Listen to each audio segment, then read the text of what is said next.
You mentioned in one of your last talks that petroleum wasn't what we thought it was, that it wasn't a fossil fuel, that it didn't come from fossil animal. Yeah. Is it just a mineral? Is it a mineral like any other mineral? Is that how it, what would you say? How did it, what's the origin of you see, petroleum? when they first found petroleum, because they were beginning to make motors and needed on axles of wheels on railroad trains and all that sort of thing, and remember trains started in the beginning of the 19th century, then oil went from just a lubricant to a fuel, and it made it valuable. And Rockefeller happened to be the smartest man in the business at the time, but he made most of his money, or much of it, off the transport of the petroleum as well as selling it. But one thing they realized was, because oil is putting a price on oil is like putting a price on a pail of water. You know, no initial cost. It's in the ground, and in those days they were, some of it, almost what you'd call surface mining the oil. They didn't go down deep.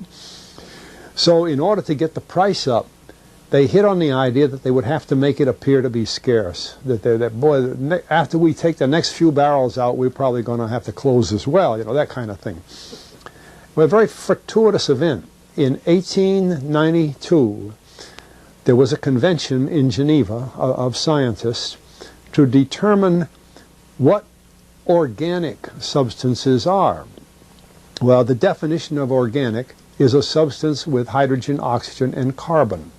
And so it's usually a living substance, a tree. You analyze a dead tree, hydrogen, carbon, and oxygen, and grass, and so on, living things. Animals, we are hydrogen, oxygen, and carbon. So at this Geneva Convention, Rockefeller took advantage of sending some scientists over who said, oil, petroleum, is hydrogen, oxygen, and carbon. Therefore, it must be derived from the spoiling, the rotting of formerly living matter. And playing the game properly, when this scientific convention was over, they defined oil as the residue from formerly living matter. Well, that makes it a fossil fuel. I don't know why they decided to use the word fossil, but it says formerly living matter, it's fossil. Well, of course, today, and another thing we should know is that there has never been a fossil, a real fossil, found below 16,000 feet.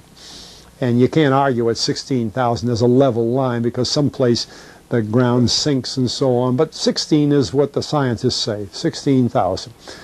We mine oil, or we drill for oil, at 30,000, 33,000, 28,000 every day of the week.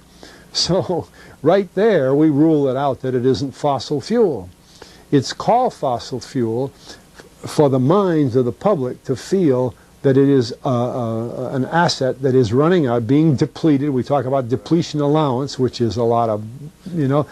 And actually, if you know the world's oil supply, you know that it is not going to run out for an awfully long time. It is the second most prevalent liquid on Earth.